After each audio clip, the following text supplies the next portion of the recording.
Jean chapitre 5 verset 13. Mais celui qui avait été guéri ne savait pas qui c'était, car Jésus avait disparu de la foule qui était en ce lieu. Nous avons toujours cet échange entre un homme qui avait été malade pendant 38 ans et qui a été guéri par Jésus, et les Juifs qui lui reprochaient de porter son lit le jour du sabbat. Jésus, qui l'avait guéri, lui avait donné cet ordre « Prends ton lit et marche ». C'est ce que l'homme a déjà répondu, et maintenant, ceux qui le questionnent cherchent à savoir qui est celui qui a donné cet ordre.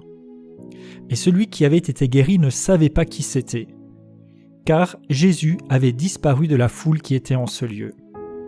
Donc les Juifs cherchent ici à savoir qui, certainement qu'ils veulent lui demander des comptes, ils cherchent un responsable à ce qui était à leurs yeux une transgression, mais cet homme n'en avait aucune idée, il ne savait pas. Suite à l'action du Seigneur, cet homme a eu foi en lui, il a eu confiance dans la parole qu'il a entendue, mais cette foi était incomplète, il ne connaît même pas celui qui l'a guéri. Sa foi reposait sur la grâce, sur une rencontre avec le Seigneur, sur la guérison qu'il avait reçue, mais il manquait de connaissances. Plus loin, le Seigneur va le rencontrer et lui parler de devenir un disciple. C'est complémentaire. Mais recevoir la grâce de Dieu n'est pas conditionné par une connaissance parfaite. Il ne savait même pas qui c'était, et pourtant il avait cru, et il avait été au bénéfice de la guérison. Il a obéi à cette parole qu'il a entendue. Il faisait pleinement confiance. On n'a pas toujours besoin d'avoir d'abord une pleine connaissance ou une pleine révélation sur toutes sortes de choses pour commencer à obéir. Non, nous devons obéir à Dieu, obéir à sa parole, pas à pas. Et bien sûr qu'il faut grandir aussi dans la connaissance, dans la compréhension du Seigneur, en passant du temps dans sa parole, en passant du temps avec lui, mais recevoir un don de Dieu, en tout cas, ce n'est pas encore connaître Dieu, mais ça devrait au minimum nous attirer à lui, nous amener à chercher de plus en plus à être près de lui. Même dans l'imperfection de nos limites actuelles, nous pouvons croire la parole de Dieu et nous exposer à sa présence. Cherchez à connaître Jésus.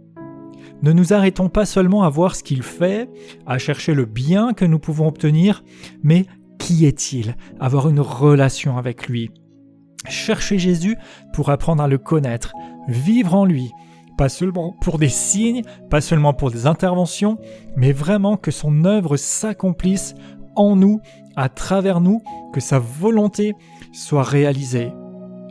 L'histoire ne s'arrête pas là, nous le verrons aux prochains épisodes, mais oui, Jésus est prêt à toucher et à rencontrer tout à chacun. Quelle que soit votre situation aujourd'hui, qui que vous soyez, quoi que vous ayez vécu, même si vous en savez très peu, sa grâce veut vous atteindre. Mais maintenant, recevez sa présence, recevez l'intervention de Dieu dont vous avez besoin, puis cherchez à le connaître. Tournez-vous vers lui, exposez-vous à sa présence, rendez-vous disponible. Et nous le verrons dans les épisodes à venir. Il vient alors à votre rencontre, il se fait connaître pour que vous puissiez grandir et alors marcher non seulement avec une intervention exceptionnelle ou miraculeuse de sa part, mais marcher dans la foi, dans la bénédiction de ce qui vous appartient en Dieu et devenir vous-même une source, un instrument à sa gloire. Je déclare au nom de Jésus, je reçois les bienfaits que Dieu veut déverser sur moi et dont j'ai besoin. Et j'apprends à le connaître. Je me dispose, je m'expose à la présence de Dieu. Seigneur, viens te révéler à moi, viens à ma rencontre. Je fais ma part en passant du temps dans la parole de Dieu, dans la Bible, en passant du temps dans la prière, en demandant au Saint-Esprit de m'éclairer et en me tenant dans la présence de Dieu, et j'ai confiance qu'il vient et qu'il se fait connaître au nom de Jésus.